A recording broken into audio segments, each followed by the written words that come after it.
That countdown never gives me enough time. Hold on. I never get enough time to freaking tweet out that we're going to get started. Hold on. Damn. Rodolfo was always first, man. Rodolfo, you are quick on the trigger. Rodolfo, you should be on like was it Family Feud? Because shoot, you are quick, man. You're doing a damn thing. But guess what? All right, now I was able to tweet that out. This hat is bothering me. The OCD portion of it's going to throw me off. I'm going to do the best I can. What's going on, party people in the house? It is Wednesday night. September 28th, 2022. And you know if it's Wednesday night, you know what time it is. It's time for your drunk unk. Oh, I'm hyped. I'm in a good mood. Been having a lot going on, but we're going to get into everything. I want to talk about every freaking thing that we got going on. This is going to be drunk unk tonight. Not going to have any guests this evening because, you know, we tried that last week and I didn't really seem to go work out that well. So before we get to no, he was all right. Before we get too far into the show, though, listen, do me a favor. Just hit like, just on GP. Just hit like, this like because you should. And if it's your first time checking out the show, please hit the subscribe button.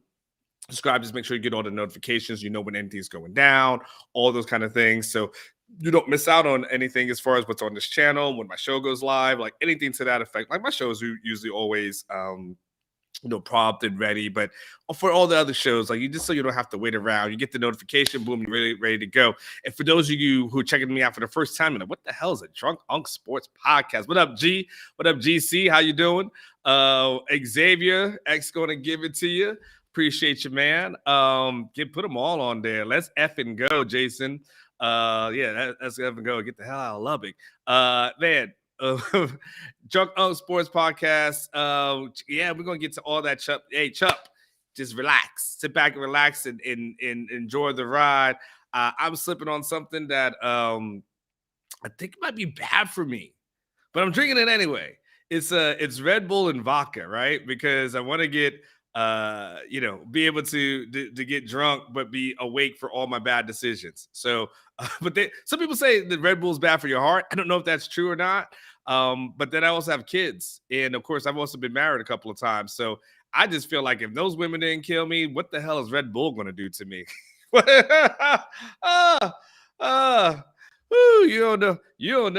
You don't know about near-death experiences. You don't know about trying to see the big one until you go through a divorce, and you see what they're going to be asking for. Boy, look at here.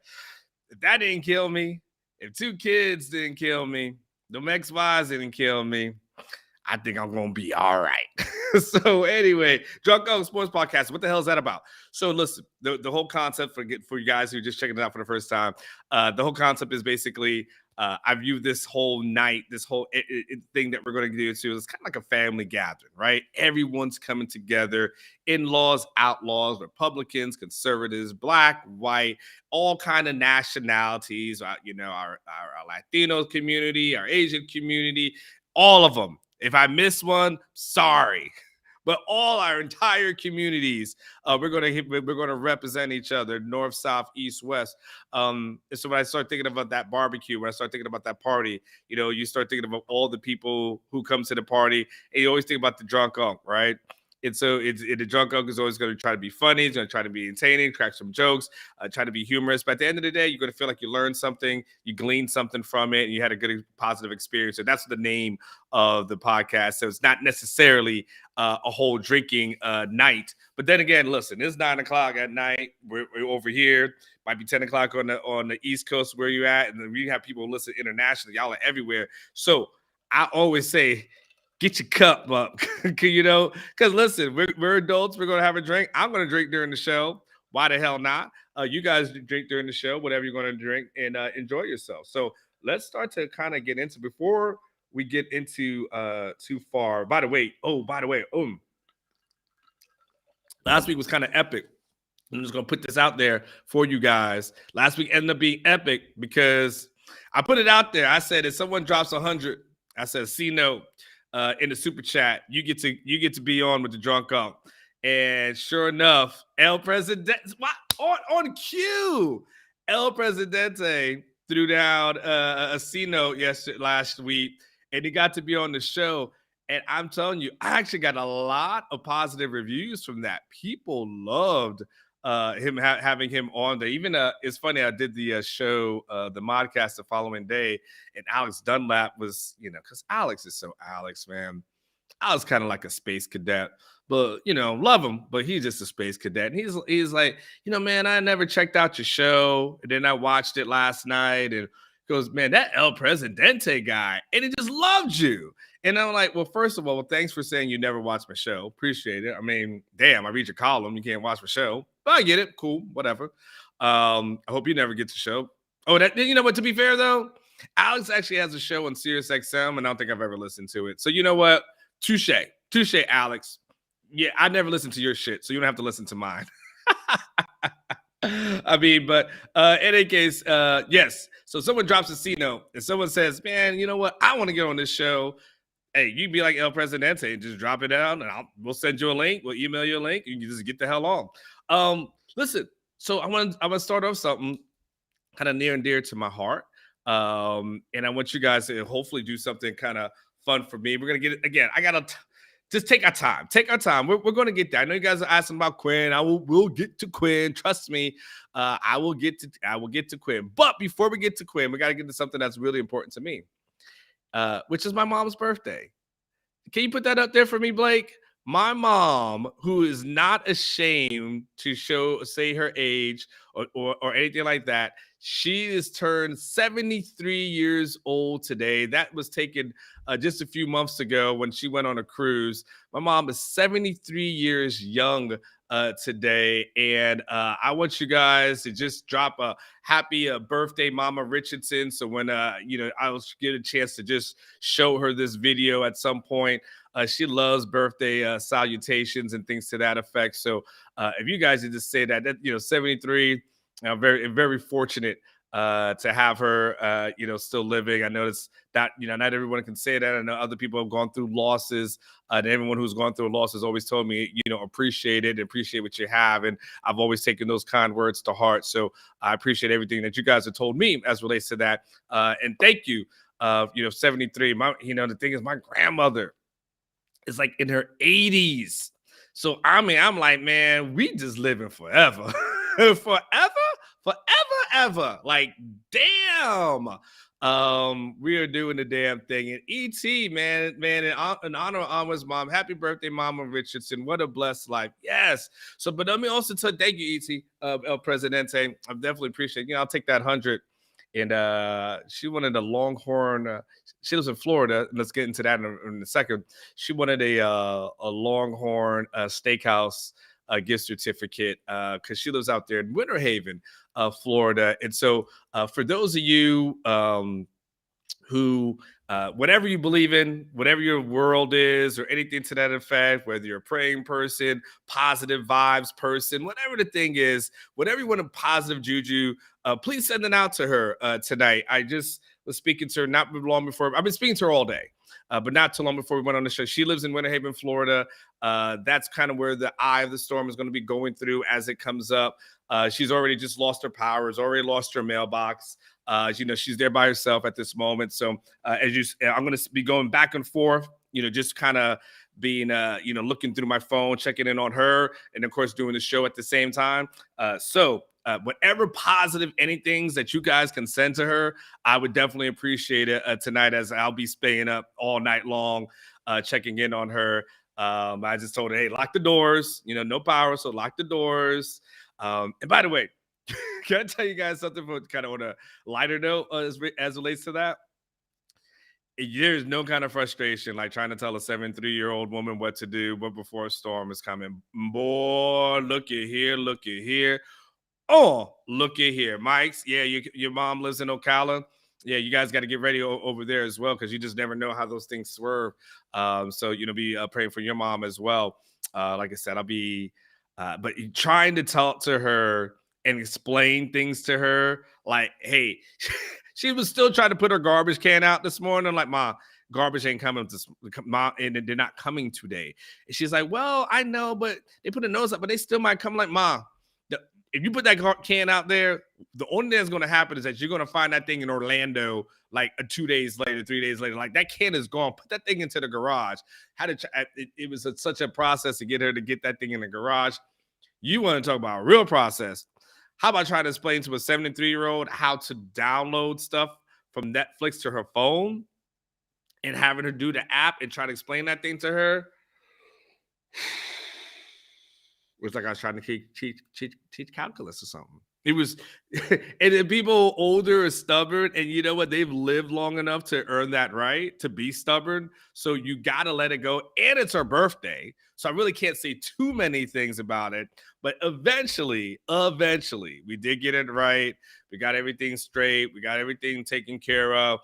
I wish I could be there, but we'll be there in spirit. I'll be there on the phone with her all night long, and hoping everything goes well. Let me get past this Hurricane Ian, and then do well. Or wait, when you guys got a grandfather or something? You guys got a grandfather that needs a woman. If you got a grandpa needs a woman, hit me up at, yeah, I'm pimping everything. I'm pimping my mama too. Right? I'll pimp anything, anyone, any freaking where. I'm pimping my mama. You got a grandpa that needs a 73-year-old woman down in the state of Florida, hit me up at Anwar at orangebloods.com. I'm pimping mom tonight on her birthday as she's fighting Hurricane Ian. I'm going to pimp everything. Hey, who the hell? Hey, you know what? Drunk Uncle's motto is always closed mouths don't get fed. So you just never know. That's always been my motto. Hey, if you're ever out there, guys, when you're trying to shoot the shot, just always remember, closed mouths don't get fed. You just never know. Never know. Oh, yeah. And Darn's right. Grandpa with some change, because listen, you ain't going to get that life insurance policy. I got that on lock. You ain't gonna get that life insurance policy, but you was gonna go on some Carnival cruises once a quarter. Then my mom would be the person to hang out with. She's already got her was it her Stella wine or something like that? What kind of wine? Hold on, I'm gonna tell you what mom's told me she's got. She's gonna be so mad at me for showing y'all this. She's got her. She's gonna be so mad because she's such a biblical woman, so she's gonna be super mad at me, but I don't care. Mom's your birthday, so she already sent me, like, mom's had this, and she's like, that's what's gonna help her get through the storm, and then she's gonna be really mad. She's gonna be really mad at this, though. She's gonna be really mad. But she also told me that, so that's her storm kit. That's mom's storm kit right there. Mama Richardson is like, I'm rest to go. I'm gonna get through this thing.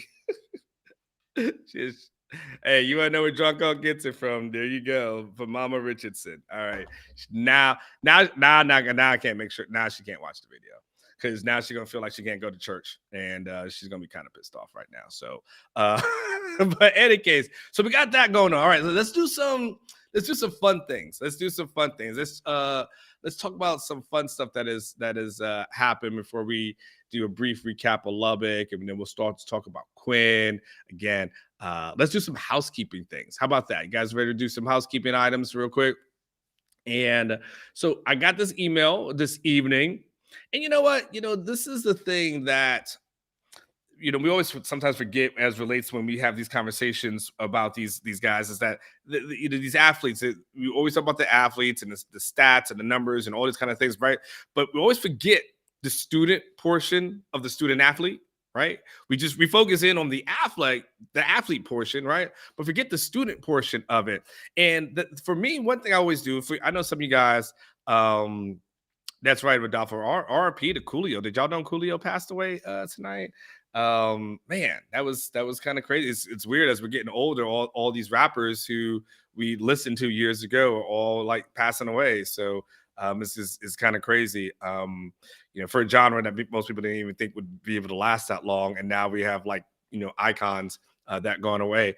But so RIP to Coolio. Thanks, Rodolfo. But we always talk about everything else from an athlete as opposed to the student portion. So one thing I always try to do when I'm writing my columns is that when I get emails that highlight what they've done from an academic standpoint, I always try to highlight that, because I think that's important. And there's I'm not going to do that stupid, corny NCAA commercial about what the majority of people that play NCAA sports are going to go pro and something else. So I'm not going to go that far. But let's talk about Roshan Johnson. I got a really cool email this evening. It said Roshan Johnson was announced as a semifinalist for the William Campbell Trophy. And so check this out. Let's check this out. It was which is obviously annually bestowed by the National Football Foundation to the top football scholar athlete. Okay. Now here is where it got really kind of cool with the situation. So as he's nominated for that, it says as a semifinalist, he will have an opportunity to receive an $18,000 postgraduate scholarship and can't turn down the money, which is awarded to each of the 12 to the 14 finalists for the Campbell Trophy that will be announced on October the 26th. So 18 G's potentially goes in his pocket. He gets to go to an awards dinner out there in Las Vegas. And of course he gets to win win the award, which comes, if he wins the award, a $25,000 postgraduate scholarship, appearance on the Home Depot College Football Award Show on ESPN, and a trip to New York City for a special reception by the New York Athletic Club, and then of course an opportunity to win a $5,000 donorship to the school's academic services department, which it's cute.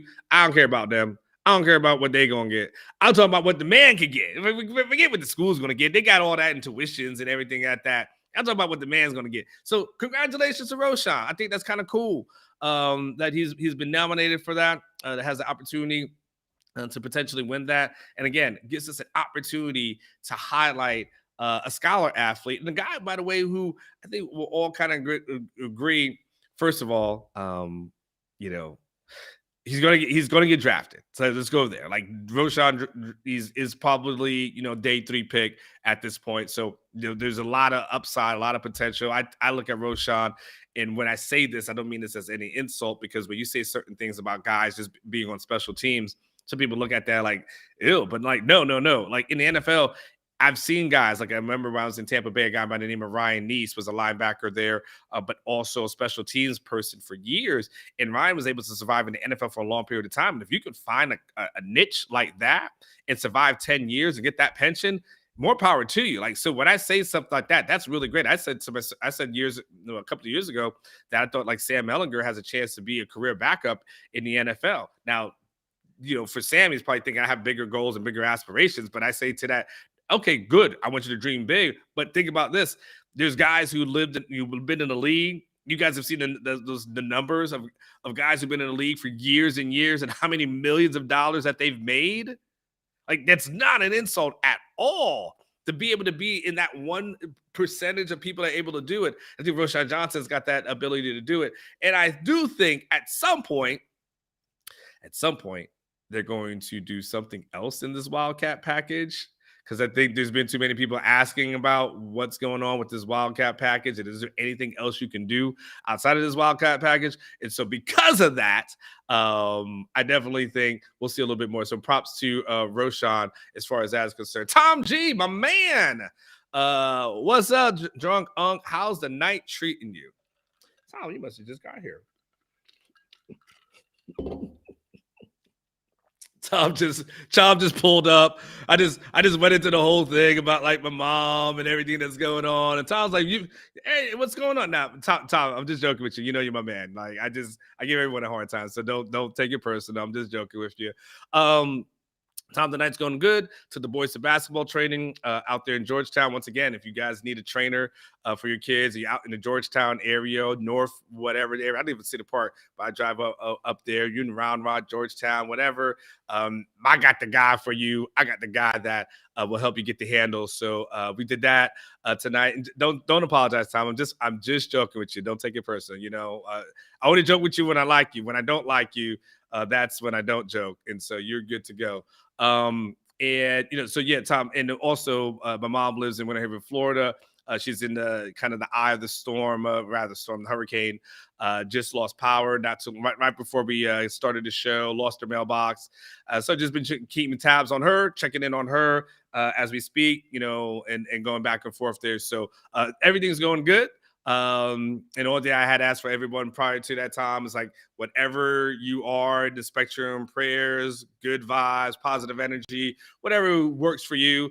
No judgment, on anything like that. Whatever you positive vibes, prayers you can send her way, we absolutely appreciate it. So thank you, Tom, for checking in. I appreciate it. I'm gonna use these super chats. I'm gonna buy something cool. But any case, so Roshan Johnson, that thing happened. And there was kind of another interesting thing happen this week. You guys will find this. And let me preface it by talking about, and I'm going to say this, and we're going to start talking about Quinn Ewers, but let me get into this real quick. So, the one thing that is fascinating about being a reporter is that I never necessarily know what's going to pop. Right? I don't. See, a lot of times you hear things, people say things like clickbait, clickbait, clickbait, clickbait. Well, first of all, everything on the internet is technically clickbait, right? Everything on the internet is designed for you to click on, right? There's just nothing on the internet that's not with that intent. There's a reason why you post pictures on Facebook or Instagram or social media or anything like that. Everything is designed for you to click on it, to read it, open it up, engage, have dialogue, so on and so on and so forth, right? And so there's always this thing when you journalists are trying to get clickbait. And the thing is, if you guys knew how, what's the word I'm looking for? Not smart most reporters are, you would actually stop saying like things like clickbait, right? You would really start saying, if you really knew, I don't want to use the word dumb, right? Because it's not dumb, but clueless would be the word. Like, that's how I describe a lot of reporters. Like, you're like, what? Okay, so listen. So check this out. So I used to work in Tampa, right? I worked at the Tampa Tribune, right? Thanks, Keith. I'm glad you're enjoying the show, right? I appreciate you saying that. I appreciate you saying. So check this out, Keith. You want some inside info? So I worked in Tampa for the Tampa Tribune. That no longer exists, and it no longer exists for a reason. It's because the people who you used to work the Tribune always get mad when I say stuff like this. But bumping, I don't give a damn. What are they gonna do? Fire me? Fire me for the paper that doesn't exist, that they ran into the ground? I would love to see that. What the ghost of furlough pass is gonna come back and get me? Yeah, okay. So anyway, so check this out. So this was like years ago, and they said Twitter had started surfacing out there, and Twitter started becoming a good, a big thing and stuff like that. And so I remember us having a meeting, and there's a couple of things. So, but I remember us having a meeting, and they started talking about like the internet and how this internet thing is starting to take off. And I remember them specifically telling us, you never have to worry about Twitter. You'll never have to deal with anything like that. We don't want you guys on Twitter. You're not allowed to be on it. That internet thing is just a fad. It's just a fad. It's just gonna go away. And because you know what they said why? Because people are always going to love the feel of a newspaper. They're just gonna always want to touch it, right? Touch it like Joe Biden would, just in a creepy way, right? So they were like, they're gonna touch it. So they told you like you can't do do that, and they could end up being 100% wrong. I remember years ago trying to pitch doing X Games stories to my editors. I used to say, man, I think this thing's gonna be the new whatever. And I was a young reporter, like, no one's ever gonna pay attention to X Games. The X Games is just a fad. It's never going to be a big thing. They wouldn't let me write about it. I remember asking them about writing about UFC. I'm like, man, this thing is going to overtake boxing. Like, I really think this is going to be the next big thing. They're like, boxing is UFC. Mixed Marlowe, this is crazy. No one's ever going to overtake boxing. When's the last time you seen a boxing match, right? That's it. So check this out. I won't name this newspaper's name, but I want to say, and I'm really going somewhere with all this. Like, just give me a second. I got an hour to fill, so you allow me to talk for a little bit. And so I talked to a reporter recently, and I'm not going to name the newspaper. I want to, but I don't want to make people mad. But in any case, they have this. Oh, wait. I got it. Well, now I've got to. I gotta reshape the story to protect the innocent. Okay, so this newspaper has started this new recently an Instagram initiative where they went and told their employees that this Instagram thing pretty pretty major thing. And so they told their people, hey, you know what? You guys need to start filing things and putting things on this Instagram, because they attract readers and stuff because it's pretty popular. And so there's this like Instagram initiative. And when I heard it from this reporter, I was like, oh, well, welcome to 2010. Thanks. What? Congratulations on that. What happened? What happened to your MySpace initiative? Is that coming up next? Right? You guys gonna get on AOL and Prodigy? You got your disc, and then you're gonna do something like that. You're gonna do your MySpace initiative. Like, what in the hell? So I say it all to say, when I think about like reporters for overall as a group, not so smart. And so we're talking about clickbait, right? Because you're talking about a group of people that probably don't get it. I tweeted out something years ago about a P chart in Moncrief that took off like wildfire. I had no clue that people would be that consumed with P chart. I thought that was just a throwaway, and it wasn't, right? So I say it all to say, I tweeted out something on Monday, bringing it all back home. Thank God I didn't have like 3 of these because I would be somewhere else. Bring it all back home. Tweet out something on Monday about Bijan Robinson carrying a ball around campus, and basically with players are going to try to knock the ball out of his hands. Students can knock the ball out of his hands, and I had zero, and I mean zero clue that might end up being one of my most popular tweets of the entire year.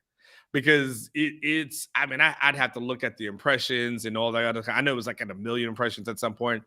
And I didn't realize that so many people, one, had watched the movie, the program. And I didn't know so many people would be interested in Bijan in that kind of way. And it's so fascinating because you guys know Bijan. You guys have seen him. You guys have heard him interviewed. That dude's genuine. Like, that dude is absolutely a genuine dude, like a really, really good dude. And that's a guy, like, you really feel bad, really feel bad that happened to him, because you know how long this guy's held on to the ball. Like, this guy's not a fumble person. And you just feel like, man, at the most inopportune moment that happened to that guy, such a good dude, just a good dude, man. Like, phenomenal player. But when the thing, one of the things I always taught for myself, right?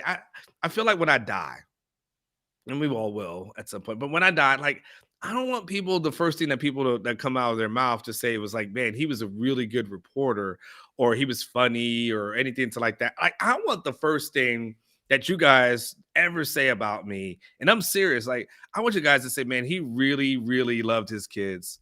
Like, he really loved his family. Like, to me, if that's the first thing that you guys say, that my life has been totally successful. And I think, sometimes you don't want to be the sum total of what your job is, right? And that's, so sometimes people, that's what they know you as, but that's not what the sum total of you is, right? And so when I think of a guy like Bijan, yes, he as a football player, phenomenal. Going to be a future, draft pick, probably have a really good football career. But when I think of Bijan, I think of Bijan as the perfect person. Like, that's who I think of.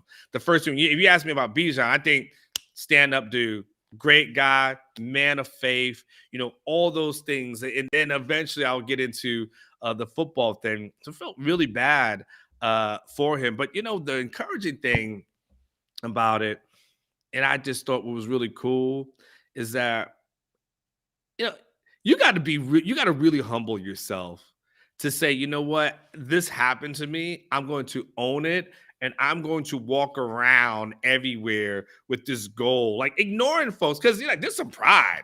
There's some pride that'll kick in, right? There's some real pride that would kick in. Think of something that, some failure that you may have had in life, and then like the next day, you've got to walk around with everyone knowing that you failed, and then actively showing people, I'm trying not to fail again. Like, that takes a lot.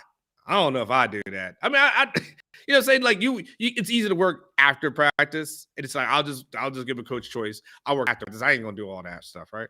But to be able to do what he does, like I think this says a lot about Bijan, who he is as a person. And there's a lot of people who had fun with it. There's a lot of people. I want to watch the program again. Hey Blake, come in here real quick. Yo, Blake, have you watched the program? No, I have not. What year did that come out? Probably before you were born. That's probably. Let's look. If I suggest to you to watch it tonight, would you do it? Maybe not tonight, but I could watch it before the next show. I could watch it. 1993. How old were you in 93? Were you born? -5. You weren't born, were you? -5.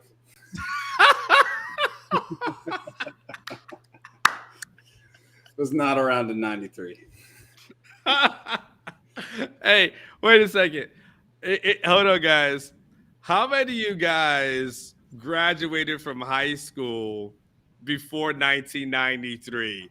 How many of you guys graduated from high school before Blake was born? Is there anybody? I know there's got to be a lot of people out there with me, right? There is a lot of people out there who've got to be like, yeah. Look at this, though. Rodolfo makes me feel old. You said what? I said Rodolfo makes me feel old. Rodolfo might be just saying that. 2020, that means Rodolfo's trying to say he's 20. He might be. He might be. Yeah. He might be. Blake, do you know? So you were born in what, 97? 98. I was 98. That's funny. You know, wow. I am old enough to be your daddy. Had to do some DNA tests. Was your mom ever down in Florida? You know, I might have. No, not down in Florida. Mainly. Okay, then you're good. You're good. It's a good movie. It's a good movie. You should check it out. In general, I like watching older movies, especially like comedies from the 80s. Is it a comedy? Is it a football? Like, what's the premise? No, it's not like. Guys, what was that? What was that movie with the woman was the football coach? And it was kind of like that comedy where she takes over the high school. You guys, someone's going to know exactly. It's not you guys know exactly what I'm talking about. There was a woman who takes over this like inner city program, and she becomes their football coach. There's that one, football which drama. Thank you, Charles. Charles is my man. Wildcats. Put it on there. Wildcats. I've heard of that. I haven't seen it. I've heard of it, though. Of course you haven't seen it because Wildcats was probably, thank you, Goldie Hawn. Some of you guys had crushes. Look at all the people watching Wildcats. It's filling up the chat. Wildcats on a movie. Let me see when Wildcats movie was 1986, Blake. 86. Okay. With Goldie Hawn, Wesley Snipes, Woody Harrelson. It was like a young all-star cast. You probably don't know who Goldie Hawn is, but she was viewed as, you know, hot back then. Oh, yeah, let me ask you that. You've seen Waterboy? Oh, yeah. I've seen Waterboy. Okay, you've seen Waterboy. What about Longest Yards? Oh, yeah, both of them. I've seen both of them. There's hold on. Wait. Wait. There's one more I want to see. Wait. One guys, what's the one with Al Pacino? What's that one? Al Pacino. There's a good one that with Al Pacino that Varsity happened. Blues. Is that Charles? No, it's not. It's not Varsity Blues. Oh, necessary. I've seen Necessary Roughness. I've seen that one.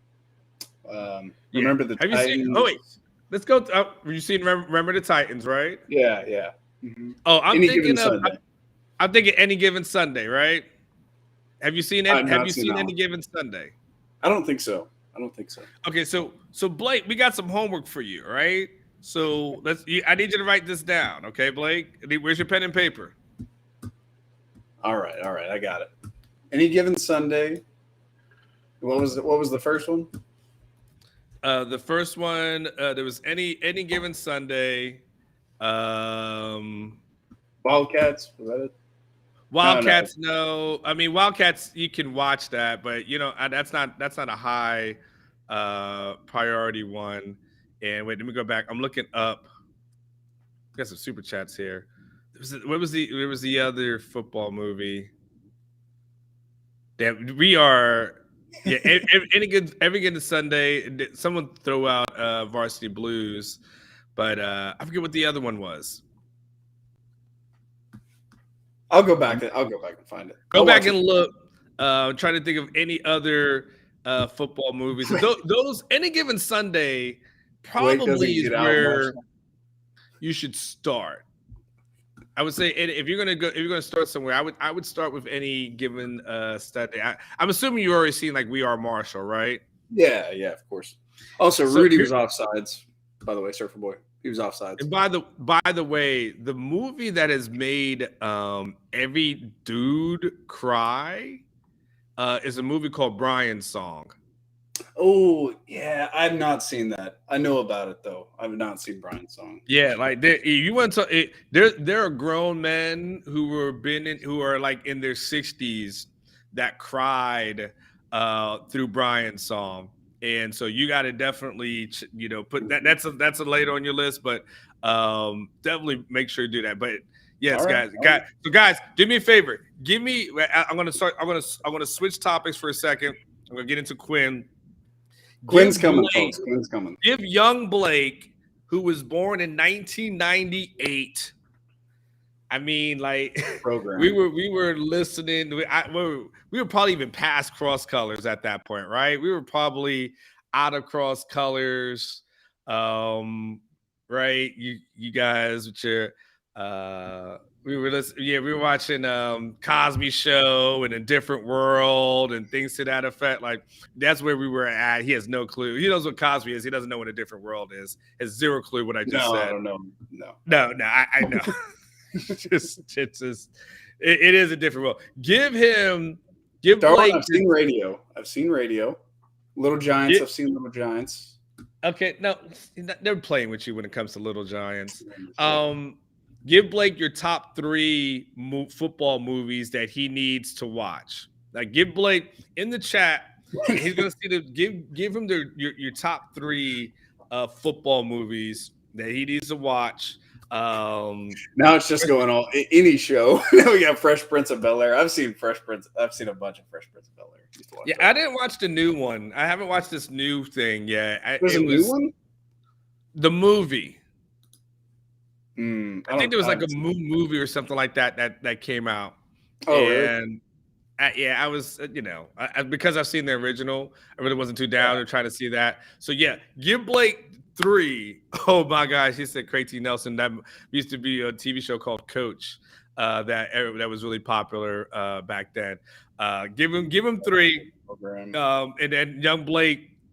And here's what we're gonna do, Blake. Rick and Morty. Jerry Maguire. That's really. I've seen Jerry Maguire. Yeah, I've seen Jerry Maguire. I want you to look for the ones. Here's what we're gonna do, Blake. This is what we're gonna do. I've just come up with this off the top of my head. We're gonna call it Young Blake's Movie Review. Okay. So you're gonna get some of these movies that you have not seen. Okay. Some of these movies you have not seen, and I want you to watch one movie a week. And then the following week, you're going to come in and we're going to have Young Blake's Movie Review. Have you seen Blue Mountain State, though? No. It's ridiculous. But yeah, no, I like the idea. That's fun. I'll check these out for sure. I want the first one for you to watch is going to be Any Given Sunday. Okay. That's the first one I want you to watch. Oh, Last Boy Scout. Did you see Last Boy Scout? No, I've not. Oh, put that on the list too. Last Boy Scout. Are you writing this down? Like, I don't see you taking notes. How you memorizing this?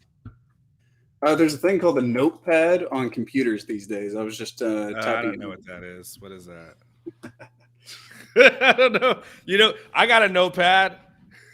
Right here. That's my guys, notepad. if it's a recent movie, I've probably seen it. I've seen all the recent football movies, Blindside, The Draft. I've seen all those. Yeah, give me the There's old. a lot of stuff that he hasn't seen. We can yeah, there's a lot of the Wildcats is on the list. There's a lot of Wildcats. You got to see Wildcats as well.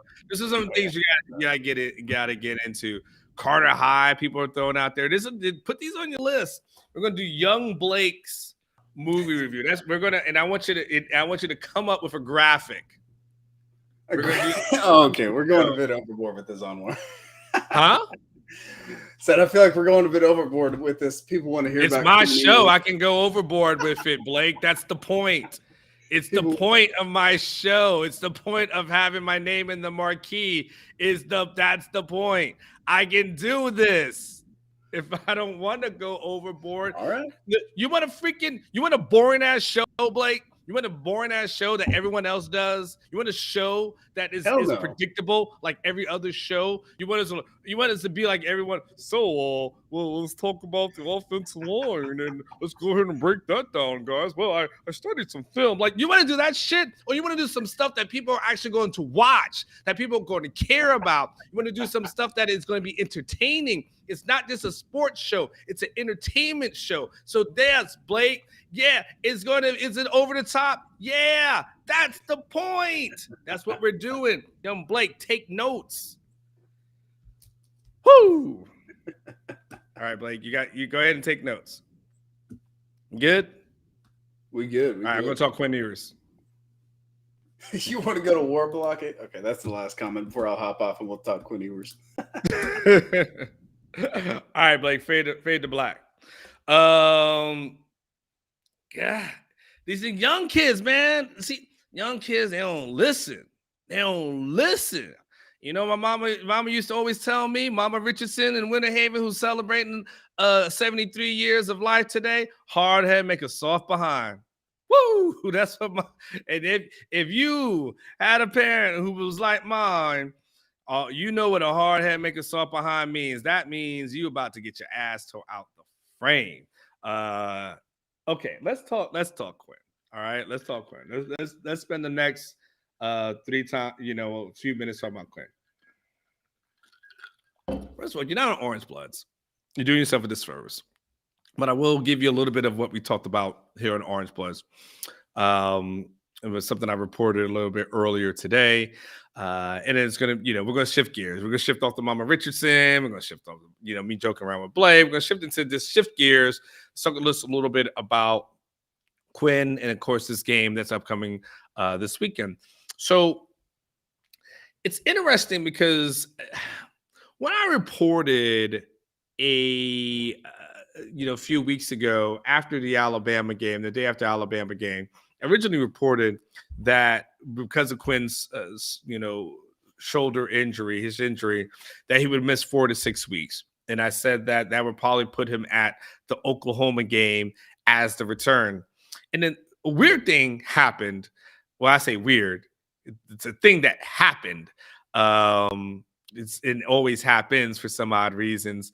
And there was people who started trying to dissect and break down and try to poke holes in my story and all these other kind of things. King, stop, King. You threw me off, King Kunta. But people try to poke holes in the story and started talking about how maybe Quinn can be back in like 2 weeks. And I'm like, I don't know about this 2-week thing, but I'm reporting 4 to 6 weeks. Like that's what my report is. I just want to stick by it. So of course, some random website, even know what the hell this website was, some medical something, whatever, was like 2 to 3 weeks. And I'm like, and then people are like, they always do this thing like where they're like, oh, it's Source Wars or someone else said something different. And what do you say to this? I'm like, I don't say nothing to that. I play golf, and I don't play golf, but I mean, like from a journalistic standpoint, like I just do me. I don't really try to get into anything else. I only really respond when people come at me. Outside of that, I don't really worry about what other people do or report. I just kind of stay in my own lane and do my own thing. And so, but there's always been this thing like, this hope that maybe he's going to come back a little bit before then. Okay.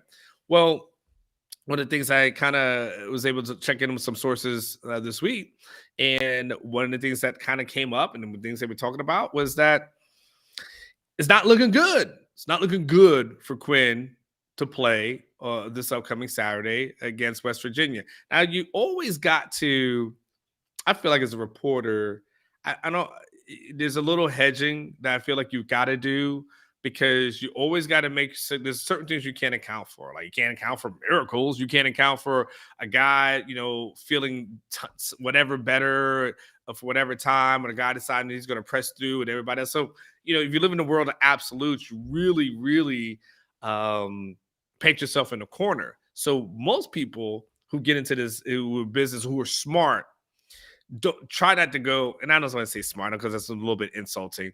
I will say my choice of how I like to approach things is I don't always like to go definite. This will happen 100%. Yeah. So what happened a couple of weeks ago? Even though, everything was trending towards, a Hudson Card thing, but at the end of the day, what I say, like, listen, I ain't gonna go 100% on nothing. Like, let's just see what happens, because I got to see it to believe it. Just it's a show me state. Like, I just before I go 10 toes down on anything, I got to know, like, this is exactly what it is, and this is exactly what it's going to be. And realistically, you don't know until you know. And so when it looks like, as far as this week is concerned, it looks like that Quinn has been having some pain, in that chest area, been having pain with the throwing motion, this and that. And if you went to Texas Tech, and you made that drive or went there, but if you had a chance to see it, or you saw the video of him warming up, and if you have a chance after you're done, if you're still hyped up, still juiced up, and you're telling yourself, man, I'm not ready to go to bed yet, I don't know what to do, so on and so forth, go back. If you really want to get into something, right, and you want to get into some analysis, go and look on our Texas Longhorn Football Channel, right, and look at the video I posted of warm-ups from this last Saturday at Texas Tech. Just go and check that out. If you check that out, you'll see Quinn throwing.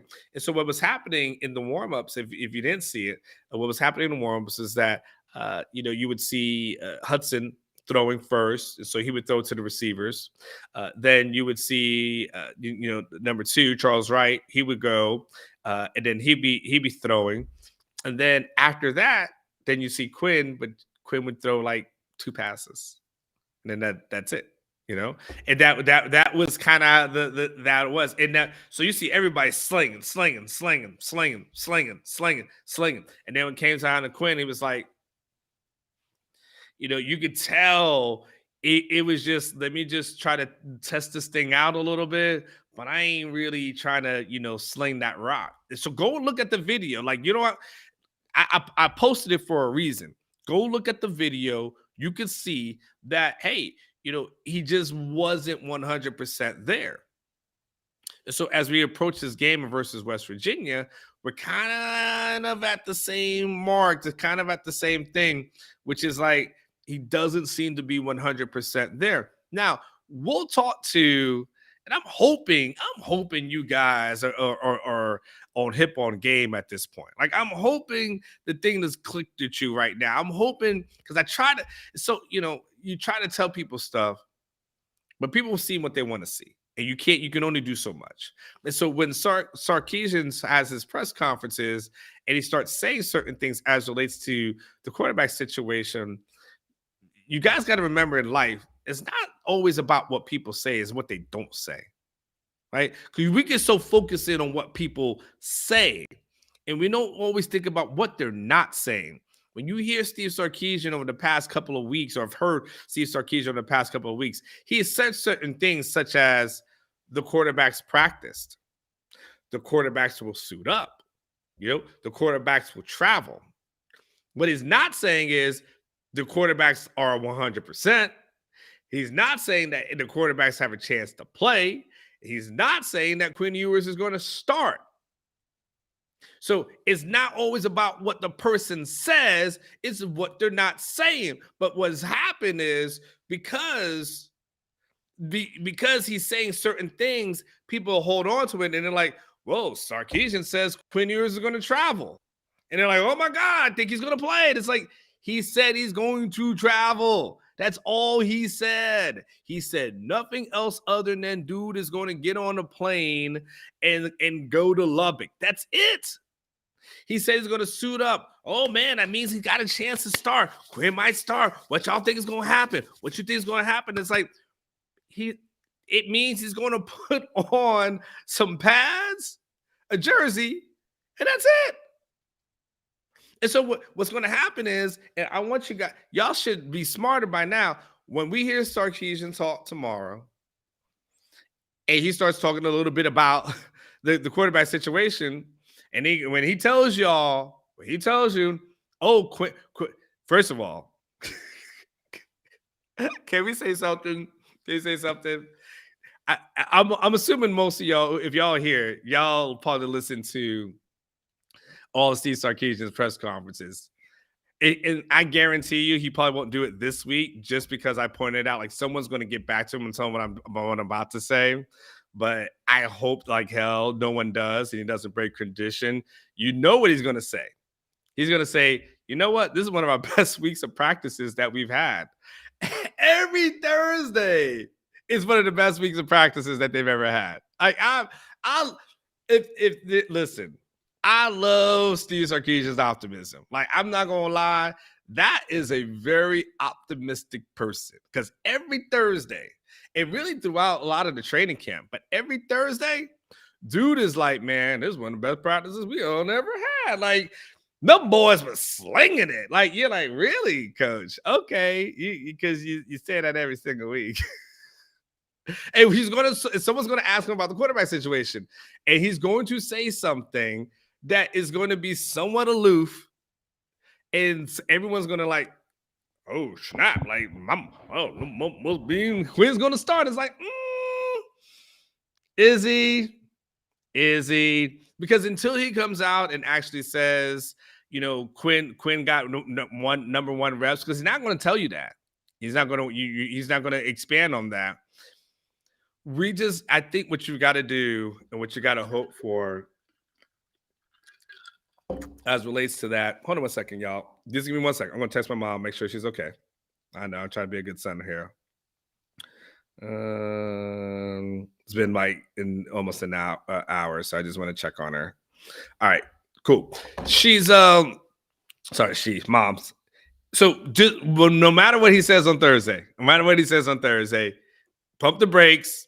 I want you to go slight gas, mostly brakes, and wait and see what happens. Now, look, the conversation that we've got to have, because one of the things I've talked about on this channel, Blake can attest to this, in whether it's in videos, solo or with the modcast. The thing for me has always been,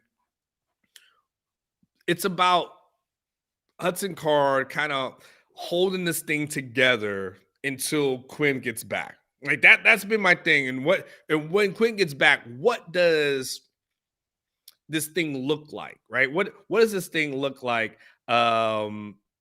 without him? So, you know, without Quinn. So that's kind of been my thing. Like, Hudson has to do the best that he can. And let's put a poll up here. Blake, come back in for a second, dude. Yo. So let's put a poll up because I want to know. I want to kind of gauge the room. I want to gauge what the confidence level is with Hudson Card, you know, going forward. Maybe just ask the people, you know, how confident are you? How confident are you with Hudson Card? Extremely confident is one option. Somewhat confident, a second one, not at all. And the preface of this is where we start in the context of it is of the question is going to be when we start thinking about your team's potential of having success with him as your leader. Your confidence level with Hudson Card leading this team. Extremely confident, somewhat confident, not at all. We do that. Let's put a poll up right now. Okay. Very confident. All right. I don't know. All right. Poll is up. I want you guys to thanks, Blake. I want you guys to go ahead and give me your thoughts on that. Put your stuff in the poll and in the chat in there. As you guys are talking, I want to. I know you're going to give me your answer, but give me your dialogue and your reasoning, right? Like, Cheryl, you're saying somewhat, right? Give me your explanation a little bit more. I want to, because the thing is, right, why I'm asking, for you guys, well, why are you asking for your input? Well, first and foremost, this is an interactive show. So it's not just me talking to you. I want y'all to talk to me. And so I want us to have that dialogue. And also, like, I want to be able to know the pulse. I want to be able to know the pulse of the people who, I'm interacting with. I want to know the pulse of Longhorn fans. I want to know when I go on radio shows what people are saying, because they always say, well, what are Longhorn fans saying? What are Longhorn fans saying? I want to know what they're saying. I want to be able to say, hey, I did a poll on a show recently, and this percentage of people said this, this, and this. So I wanted to get your feedback, on that. Because when we think about Hudson Card, especially in the Texas Tech game, this all depends on how you look at it, right? Hudson Card didn't really cost Texas that game. Like, you can't put it on him and say he's the reason why they lost. What you can also say, though, is that offense wasn't great with him at the helm, especially in the second half. But are you going to say it's because of him, or is it because of the play calling? Like, we can't put it 100% on him. He only really had one bad throw within that, right? And so, what I'm saying? But but you still need a plus player in order to win, and the portion is going to be that part is going to be really important. Fanatic Perspective says, my confidence is in the middle because of Sark. Will he continue to be conservative or play more to Hudson's strengths, including his legs? Fanatic, that's a fantastic question. That's a fantastic point, right? Because we know Hudson legs, he's fast. We know he can move, but is he going to have that opportunity to do so? Would you rather see something like that? Would you rather see some RPO with Hudson as opposed to a Wildcat, right? I probably would rather see RPO with Hudson as opposed to the Wildcat formation if all they're going to do is just have one simplistic run, right? Tyler, he says somewhat because I feel like he does a decent job, but lacks that killer instinct. Nobody feels him. He just won't go and win you the game. I think for me, Tyler, kind of with that, I don't know about the killer instinct portion, but I'm not disagreeing with you by stretch of imagination. Like, I think you're okay. The thing is, what we haven't seen enough of, like that Hudson Card that led that drive versus Tech to send them into overtime. We haven't seen that version of Hudson Card really ever, and so that's that thing. If he can bottle that and be that version of Hudson Card, it really, maybe the best thing about that was that it was a Hudson Card in a 2-minute offense where it was just boom, boom, boom. You can't think. You got no time. All you can do is read and react, and maybe look at that as saying, this is what he did well. Everything you're talking about, fanatical perspective, this is what he did well. This is what he does well. I don't necessarily need plays to develop from him. I just, at Hudson, you get two reads, and then if not, haul ass, right? If you do something that's simplistic at that, might make a huge difference in his game plan. So, Fanatic, I think you are 100%. I just didn't want to go into like the killer instinct thing because I don't know how to measure that per se, but I'm 100% with you on everything else you're talking about. Can you just put him in a position to succeed and get the most out of his strengths? I think you're 100% right. Moody, with Texas size expectations, the kid has had a hell of a lot of weight put on his shoulders. Okay. We should be praising him because as of right now, we need him. I mean, that's fair. I mean that's fair. And, look, Moody, I would say that Steve Sarkisian's doing the exact same thing. Like we've never really heard Steve Sarkisian go out of his way to really praise Hudson to the degree that he's being praised now. And I think there's some part of that positive affirmation that's happening where he's saying, like, okay, I need to say positive things about him in order to build him up, in order to give him the confidence that I have his back. And even though he wasn't named the starter or anything like that, like I still believe in him because I've got to go all chips on him until Quinn gets back. I think Moody, that's one hell of explanation and the hell of a thought process. So I would definitely agree. Blake, where are we at from a result standpoint so far? All right, we get 56% at somewhat confident, 28% at not at all confident, and 16% at very confident. So I would love to hear the 16% who say very confident. Like that portion of the fam, because I can get the middle ground and I can also understand the folks who are like, nah. But the people who are like, hell yeah, I need those people to come forward and say like why. So if you voted in that 16%, none of it is this designed to like attack you.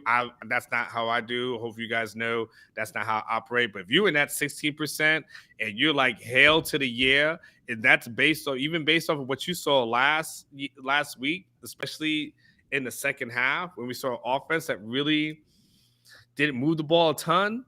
We saw a bunch of 3 straight 3-and-outs. Like if you feel in that type of way, please explain to me Big what Texas we're all confident. missing again for a healthy conversation. What are you going to say, Blake? I said Big Tex here is confident. I'm very confident he's a gamer, getting better every week, has played a winning football this season. I would personally disagree. Getting better every week. Potentially improve. So here's the thing. There's bits of truth that I think Big Tex is correcting when he says he's getting better every week. I think that's fair to say he's probably getting better. He's a gamer. I think he had a gamer moment. Again, that drive right before overtime, I think was a gamer moment. But you're saying he's played winning football this season. I don't know if you can say he's played winning football though. That's the only thing. Like I don't think you could look at a ton of stuff from Alabama game and say he's played winning football. You can say that a little bit against UTSA. You didn't necessarily, you didn't play winning football. And again, I get it because there's a chicken and egg thing, right?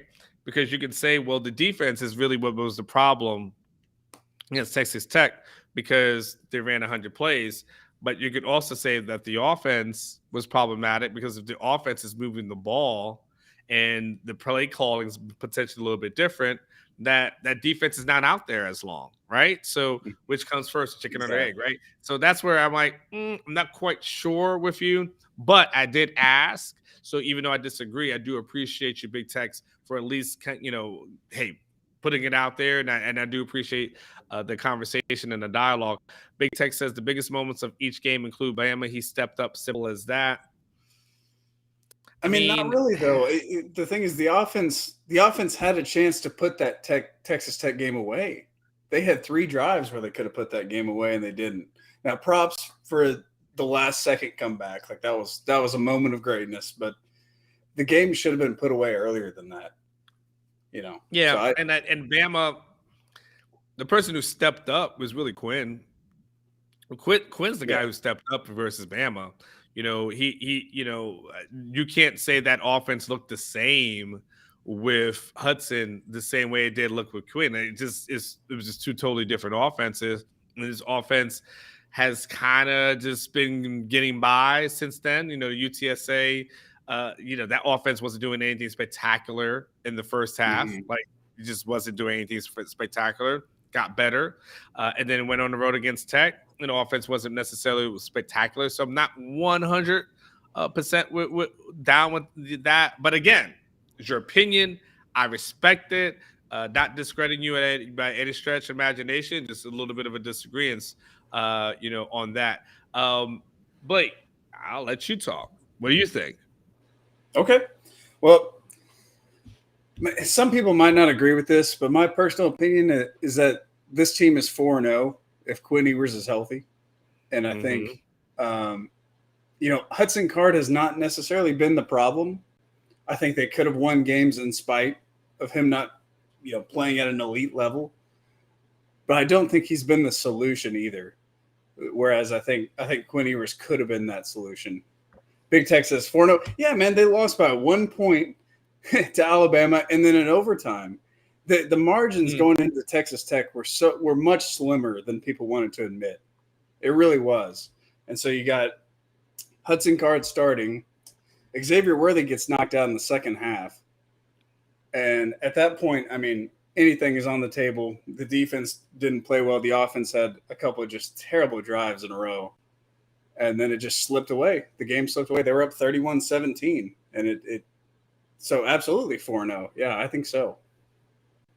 Yeah, you know what, Blake, I would definitely co-sign on that. I definitely believe, certain things we'll never know, right? But I definitely believe if the way things were trending in that Alabama game, the offense was moving, the offense was getting yards. I think Quinn was looking good. So I definitely think that defense holds the way they were holding. And I definitely think that if Quinn stays healthy, the way it was trending, very positive. And to your point, who amongst us would say if Quinn played against Tech that they would lose? Like, I don't. That's just my personal opinion. And again, Big Tex is disagreeing, but that's just Quinn Ewers is, he was the number one quarterback in the country coming out of high school. And I think he's that good, and he's going to have his crazy moments, but I think in the end, they would have been 4-0. I also think, does Quinn Ewers play defense? I keep getting this question because I brought this point up on the message board a couple times too, but he kind of does, because that defense had to keep going back on the field and back on the field and back on the field after 3 play drives over and over again in the fourth quarter. So, yeah, I mean, when the offense moves, it gives the defense a chance to rest. You get some more points on the board. Yeah, it basically is playing defense. One of the things that, I've heard as relates to the game versus Tech is that there were some guys on that defense who were definitely gassed. 100%. They were legit tired. Texas Tech ran, 100 plays? Over 90 plays. Yes. They're gassed. They were gassed. They were gassed in the fourth quarter. There were guys who were definitely holding on for dear life. And again, that's a lot. That's a lot to put on a body.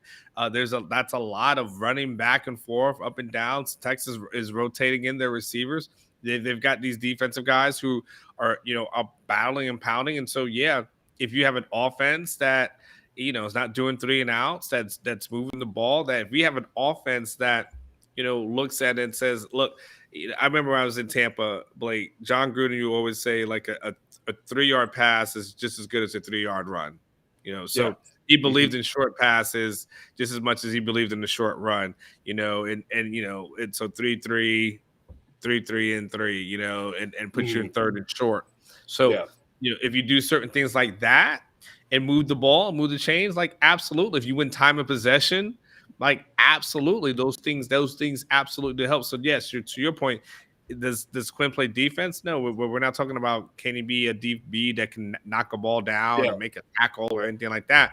But if he can keep that offense on the field a little bit longer, or just have quick strikes, things to that effect, whatever the case may be. Now, do I feel like this offense probably doesn't necessarily need to go for a quick strike every single time? And probably just could benefit from just, giving some short plays and some longer drives, absolutely. But 100%, I agree with you. And let me be clear that I'm not putting 100% of the blame on Hudson Card at all. I think Sark's play calling down the stretch was not good. But there were some open receivers that Card missed in the fourth quarter that could have turned the result around, and That's just my opinion. I think Quinn is gonna be that guy. Hopefully he gets healthy soon. Yeah, and while when people are when I see something that Ms. I'm assuming it's Ms. BBB 996. Like, I don't even know what that is. That's some alias witness protection. I don't know what the hell just happened. But when it says Quinn can't help the D prevent third and long or fourth down conversions, yes, it's 100% true. But two things can be true, okay? Which is, can Quinn prevent that? No. But if Quinn is getting this is having 6-minute drives that result in a touchdown, then all of a sudden the number of third and longs probably decrease. The number of opportunities to go for it on fourth down probably decrease. And then, you're talking about them playing from behind a little bit more, as opposed to playing from, getting to that, you being able to tie this team up and coming back from 31-17. So I'm not disagreeing as far as Quinn as a defensive player, because we know he's not. But you have to understand, you have to agree that an offense that can move the chains is definitely beneficial. And so, and I think that it's not there's two conversations that are being had, right? We're talking about the defense that needs to improve, and Yes. absolutely, like this Absolutely. defense 100% play better. Like, there, two things can be true. This defense needs to be play better, and all you people who are saying this defense needs to be better, I agree with you. We're both on board. 100%. Yes. Yes, this defense should be better. Should play better. It needs to play better. This defense is going to be tough going forward if the defense doesn't play better. And now the other portion of it is, but if you have Quinn Ewers as your quarterback with a good offense, explosive offense, that's going to help your defense. It will make a difference if you have a good quarterback, have an elite quarterback. That does help. Tom Brady was able to help New England for many years. Just because that defense was good, not solely because of Tom Brady, but it sure helped. It sure helped having that. And I'm not comparing Quinn Ewers to the GOAT. Like, I'm not even going there, but I'm just using that as the example as a result. So where are we at from a poll perspective, Blake? Yeah, let me pull that back up. 60% somewhat confident, 27% not at all, and 13% very. Okay, so they lost about 3%. Yeah, lost going forward. So most people are kind of in the middle ground. I'm going to do one more poll. We're going to start to wrap up soon. I'm going to do one more poll here, Blake. You can go ahead and close that one out. What you got? Let's do, because I want to see what people are thinking about going into the West Virginia game. Real quick, you want to knock out a few super chats and then we'll do another poll. Let's see. We just got one about Hudson Card. If you put up a poll, you can't do. Yeah. We can go ahead and get the poll rolling and then we'll come back to it. Yeah. Give me a second on the super chat. Let's do the poll. Now, I'll knock out all the super chats. Don't worry about that. Let's put a poll up. I just want to keep the poll momentum going. Do we want to do odds of winning versus West Virginia, or let's just do something simple. Simple. Will Texas beat West Virginia with Hudson Card? Yes or no?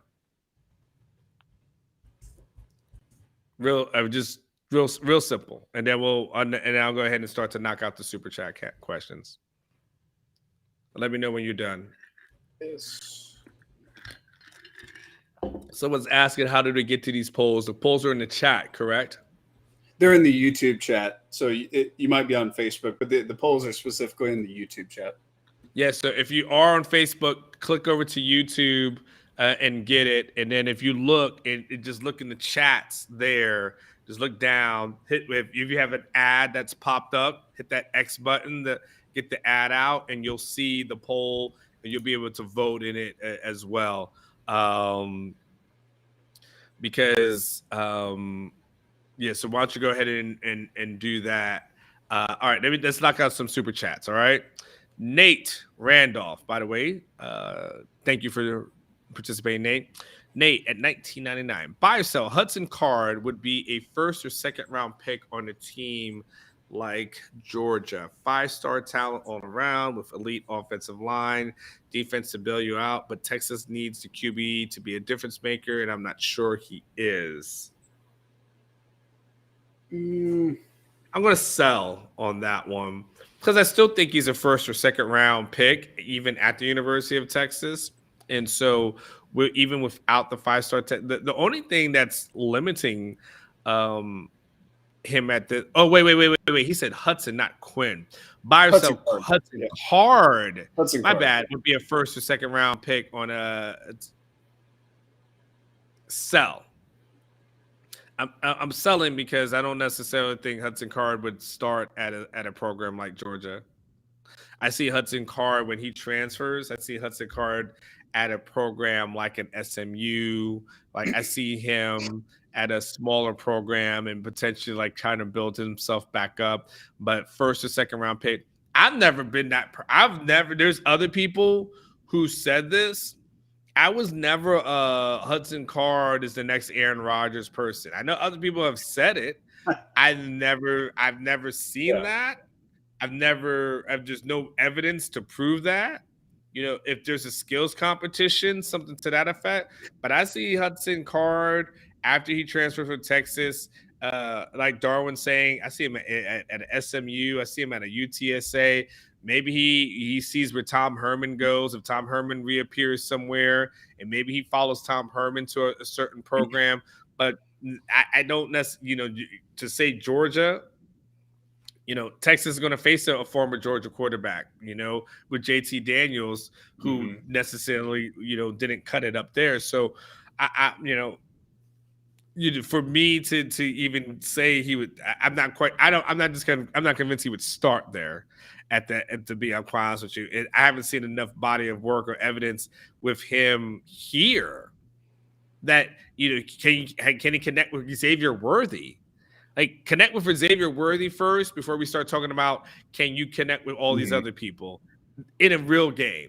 And by the way, if we were to talk about the last thing on that one, just remember, there's pressure that's involved there. And I mean like physical pressure, person that people are actually attacking you. And so when you're going to go against, you're on a team like Georgia and you're facing a bunch of SEC foes and a bunch of SEC people that are collapsing a pocket, you're going to have to be able, if the Big 12 is tough, and we saw what happened against Arkansas, it's even tougher. So I'm going to sell on that one. What else we got? All right. This one just came in.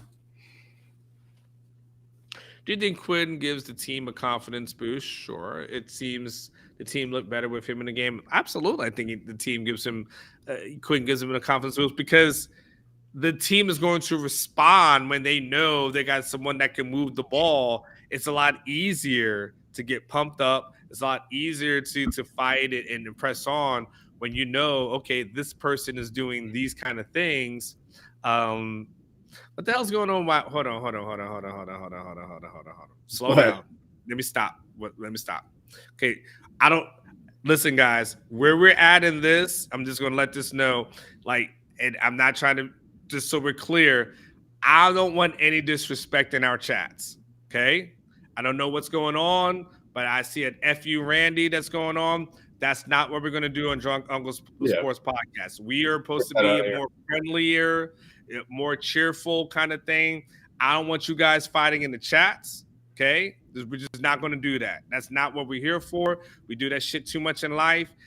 This is our reprieve. This is our fun zone. Let's not do that. Okay. So I don't know what happened. I don't know what led to it. I don't want to have to go through it, but let's not do that here. I'm just letting y'all know. I'm on my flex. On my show. This is not what we're doing. Okay. So whatever happening in this chat, please clean it up. Because if not, I'm just going to ask Blake to clean it up for us. That's not what we're doing here. This is reprieve from everything else that's going on. And our lives are shitty enough that we're not going to go ahead and be fighting each other on a Wednesday night. So whatever the hell's going on, please stop. Please clean it up, because I'm not dealing with that shit tonight. Just so we know, just so we're clear, not what we're going to do. Thank you. This is what he's upset about. West Virginia is 4-2 at DKR. West Virginia is 4-2 at DKR. I mean, hey, what the hell does that mean, Randy? What's the purpose? I don't. Okay, and what does that have to do with what? First of all, 4-2. Okay, it's consequential. It doesn't matter. Randy, don't do that. Don't do that. That's not what we're doing. If you're trolling, I don't want to hit the ban button, but let's not do that shit. Okay, I'm telling you, this is how my show is going to be. I'm just letting you know. I'm very, very adamant on how my show is going to be and what I want this show to be, and I'm not going to have that bullshit associated with it. So if you're going to come with bullshit, I'll be honest with you, but I'm just gonna get rid of you, and we're just gonna have a respectful dialogue. But I don't need bullshit tonight. I already got enough shit that I'm dealing with. Electricity in her house. I don't need this bullshit tonight.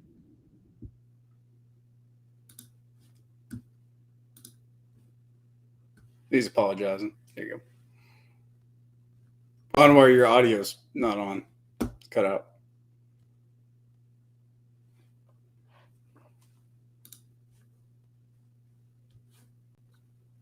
We can't hear you, Anwar. We can't hear you. Nothing. Nothing.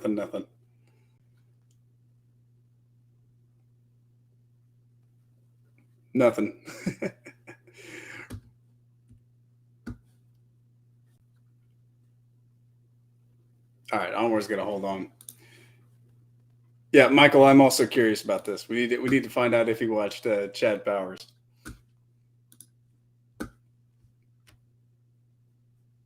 Take over. All right.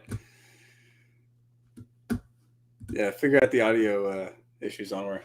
Blake, this is DEFCON 2. Ask a question. Well, let's go to the poll. He's fixing the mic. Let's go to the poll. 69% of you think Texas is going to beat West Virginia. And this poll started out really interesting because it was 60-40 for a while, and it's kind of. Can you hear me now? Yeah, we got you. We got you now. I was just talking about the poll. Yeah, you're my shit got muted.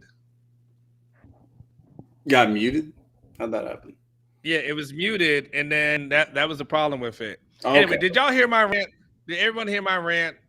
I think. Oh yeah. We got your rant for sure. Okay, as long as everyone got my rant, and as long as everyone understands what the purpose of my show is, and as long as everyone understands how this show is going to be run and how this show is going to be, because I can't have other people dictating that shit. Like, I'm sorry. This is how we're going to run this thing. This is how we're going to do it. It's going to be a positive space for us to talk, and we're not going to go at each other like that. I'm just not going to do it. Not going to have it. Like I said, we fight over so many other things in life. This is going to be our safe haven. This is what we're going to fucking do. And if you don't like it, get the fuck out. And that's it. Simple. Yeah. All right. Mike says, I came in late. Did you watch Chad Powers? Sorry. Started drinking early with my in-laws in Bradenton. Yeah, man. I did watch it. It was pretty good. Blake told me about it last week. And I thought it was pretty cool. I did get to see it. There's a lot of people thought it was funny. I didn't think it was hilarious, but I actually did think it was actually kind of funny. So I didn't get a chance to check it out. Yeah. Blake loved it though. Blake loved it. Well, the thing is, the chat was talking about it. They were loving it, so I had to give it a quick shout out. It was pretty good. Respect to Eli Manning for putting that on. I liked it. The only thing about it for me, and I just want to know the people who kind of looked at them and really thought this guy could be in college, because even with everything on, like, the dude still looked like a good 35. It wasn't as good as the one, was it Jared Goff that did one a few years ago where he went to a small college? There have been better ones where you could, like, I don't know. If I had seen him, I'd have been like, okay, that looks like a Manning right there. Like, you could tell it in the eye. You see, he just doesn't look like a college kid at all. Yeah, no, that person looked like a good 30-something, and I was like, Yeah.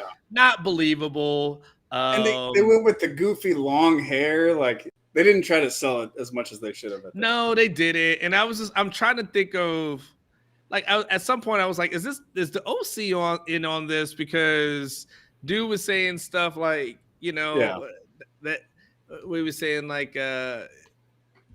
he was asking them questions, but he was like, I got homeschooled by my mom and she was with my coach. It was kind of like, yeah, are you believing any of this? Like, come on, man. Yeah. Like, it was so ridiculous. What coach is buying some of this? So there was a part of me that was like, this portion of this is a little bit staged, but it was all right. It was entertaining. All right. So do we have any other super chats though? We got one from Tom earlier. Okay. This is the last Tom's one. Probably like already gone. He's pissed about the fans rushing the field. Looks like. Yeah, I think the whole fan rushing the field thing is a kind of a weird thing for me, because I kind of subscribe to the theory that if you don't want fans to rush the field, then go ahead and finish the deal and beat them, and then you don't have to worry about it. So there's a part of me that's kind of like, I don't like the complaining about it, and like even if you have the full apology, Tom, then I'm still kind of like, well, what else do you have after that? Because you still don't have.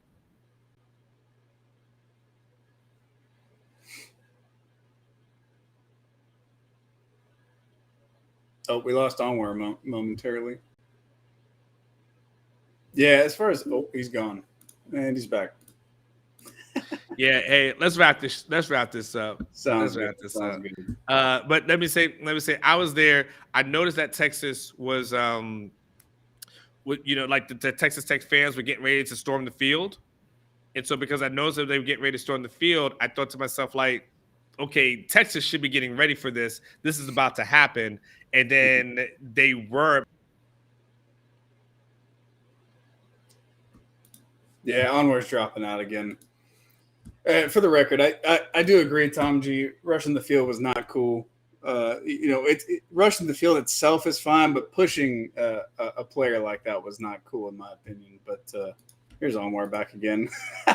Yeah, man, our internet's dying. All right, let me wrap it up. All right, thank you, Tom G. I've tried to make my point like 3 different times, and each time I try to make my point. The internet does not want you to make your point. My point. So, well, at least the internet let me get in my F-bombs. Yeah, that's true. That's true. I got in my F-bombs, and then because I got my F.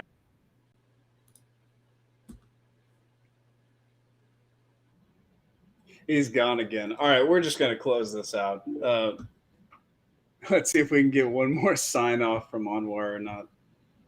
But either way, we appreciate y'all being here tonight. Drunk Unc is back every single Wednesday night at 9 p.m. Check out the rest of the content on the channel. Tomorrow we'll be live with the Modcast after Sark talks to the media, and then prediction show on Friday, post-game show on Saturday. We will see you.